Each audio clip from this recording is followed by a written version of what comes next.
This is up. Hey Terry, what's up, brother? Hey man, your host Brittany from FanDuel wanted to make sure your Thanksgiving was extra special. So I just wanted to hop on here and wish you and your family a wonderful Thanksgiving. Tell I said hello. I appreciate all the support through the years, and I just hope you have a great day. Enjoy it, and we'll see you soon. Bye. That is Bryce Harper, first baseman for the Philadelphia Phillies. An investigation would uncover that video that y'all just saw was sent to an individual that was suffering because of sports betting. A Montgomery County resident named Terry Thompson lost $1.5 million on bets with FanDuel Sportsbook during the last 6 years.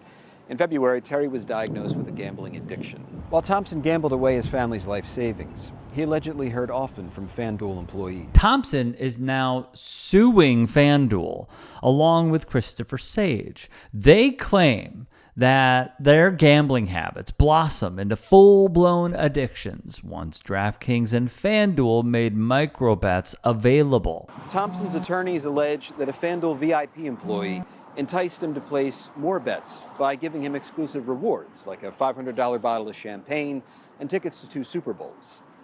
The video from Harper, the face of the Phillies and a 2-time National League Most Valuable Player, was another reward. In the video, Harper mentions Thompson and his son by name. Now, what I'd like everyone to understand is just how common this practice is within these companies.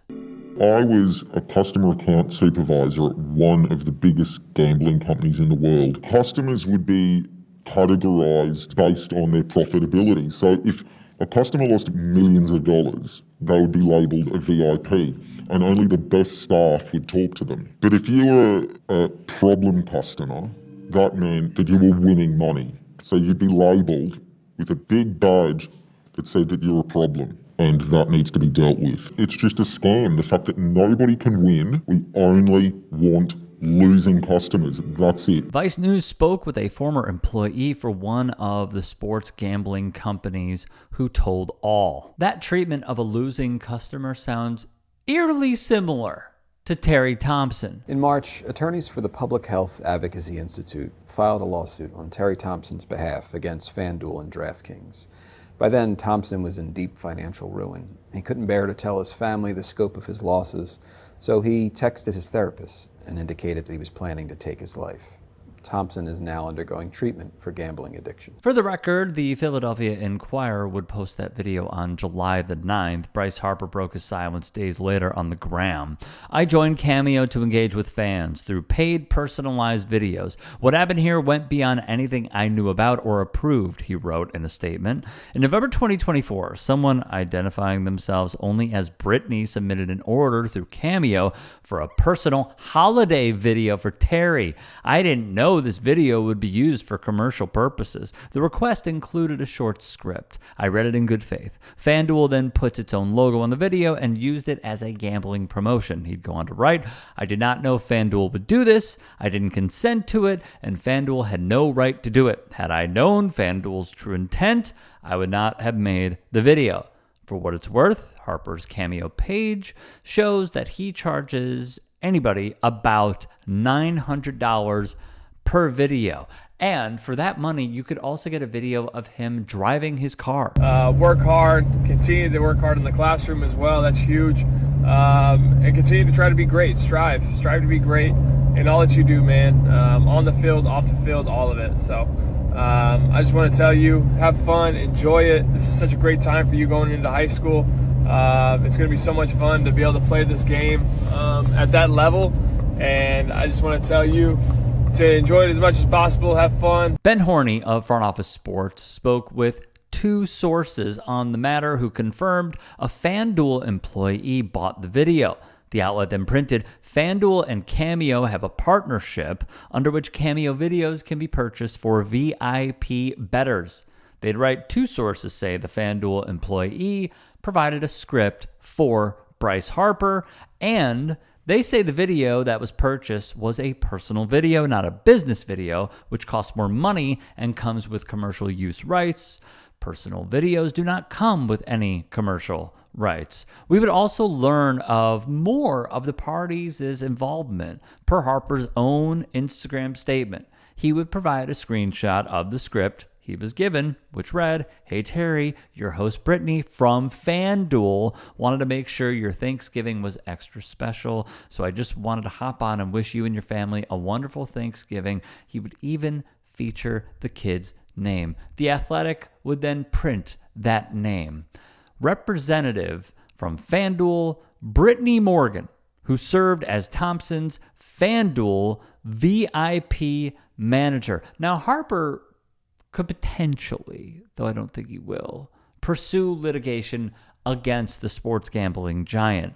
Speaking of, David Perdum, a journalist who has covered the gambling industry for about 2 decades, reported the PGCB, or Pennsylvania Gaming Control Board, is looking into FanDuel sending a personalized video from Harper to a VIP bettor who has since been diagnosed with a gambling addiction. At the time of this story breaking, the journalist would even write on Twitter himself, "Sure seems like Harper could clear up a lot by just explaining what happened. Importantly, it must be stated, Major League Baseball's collective bargaining agreement allows players to do promotions with sports books as long as they do not authorize the use of their name, uniform number, image, or likeness, or promote betting on baseball." At this stage, the entire industry is just booming and shows no signs of slowing down.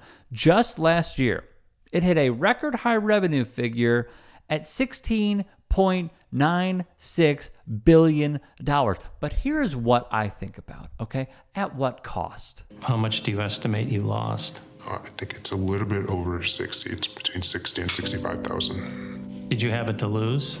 No, it's mostly credit card debt that I had to take on.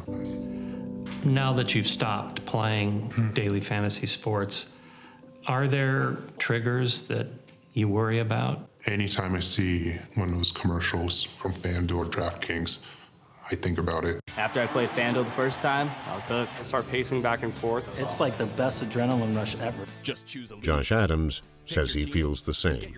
The only urges I still have are when I see the daily fantasy sports advertising. And it all spans back to 2018 when this happened. In a 6-3 ruling announced Monday, the justices struck down a 1992 law that barred state-authorized sports gambling, effectively leaving it up to the states to decide for themselves. Very quickly, if you can, become a paid channel member or go to Buy Me a Coffee to support this channel. Thank you. It's also a major victory for states' rights advocates. Former New Jersey Governor Chris Christie initiating the lawsuit after his state ran into trouble when it tried to legalize sports gaming. Christie tweeting in part, "A great day for the rights of states and their people to make their own decisions." And it could be big business. The fallout, in my view, has just been depressing. Straight up. And it has cost countless lives. Epic Research found, as cited by NBC News, diagnoses of gambling disorder rose more than 60% since 2018 in states that have legalized sports betting, with the biggest increase among young men. Think of the effects that this has on the populace, and also how the populace, if they are young men, what the future holds for them. This young man, we're calling him T, is in recovery and did not want to be identified for professional reasons. I had bet over $400,000 in the past 6 years. With my phone, I could play 24/7. I could bet on Swedish basketball. I was betting at 3 a.m. on Russian ping pong. Addiction experts say online gambling gives companies the data they need to keep players betting. The more you know about someone, the more you know exactly what they need to keep them there, to extract more from them. While T is in recovery, some, sadly, never even make it to that point in their lives. Gareth Evans, seen here, at age 40, took his own life. ITV would report his family said that Evans's death, quote, was directly caused by the gambling industry.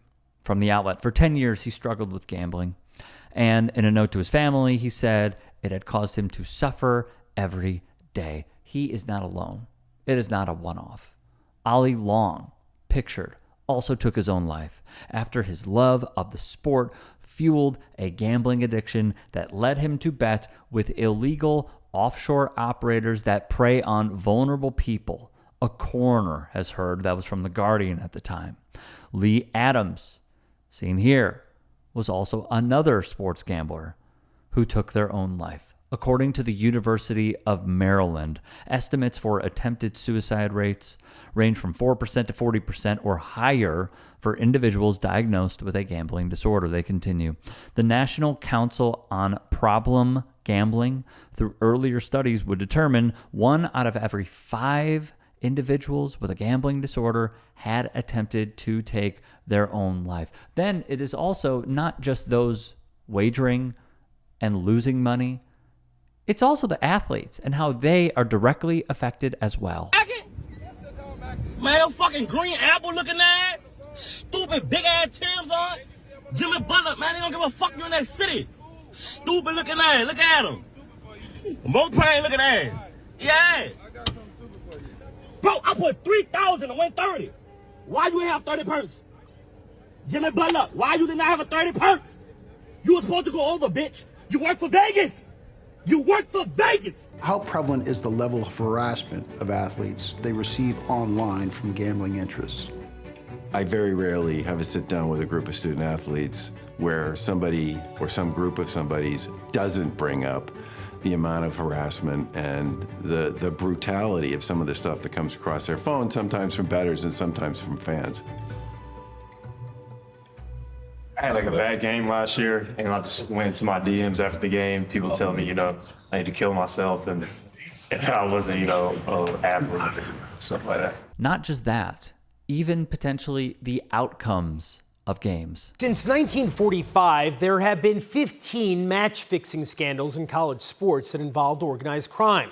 Since Murphy versus the NCAA in 2018, the decision that flung open the doors to widespread legalization, there have been no such fixes, as far as we know. The key being there, of course, as far as we know. So what can be done? What can we do? I saw Katie Nolan and June Lee both reject sports gambling partnerships, which would, in this independent-driven media space, no doubt help them. But that is a net good. And there should be more creators, more journalists, more reporters rejecting this sort of stuff. The second is I have a humongous problem with Giannis Antetokounmpo, now of the Miami Heat, formerly Milwaukee Bucks, NBA champion, NBA MVP, partnering with Kalshi, the predictions market company that has on their board Donald Trump Jr., not just because of the politics, but also because it is gambling. I don't think that any player, no matter what, should be involved with prediction markets. The third is the leagues must distance themselves from this. Will they? Absolutely not. No. I believe we have reached the point of no return because they really don't care about the fans, even if they were to lose a few, because you know what makes up for it? The partnerships they have and the dollars that they are bringing in through said partnerships. Look, this is a troubling story. And it is not just about Bryce Harper. It is about how these companies, in my humble opinion, prey on the people that keep their businesses afloat. As they like to say, Vegas was not built on winners, and neither are these companies.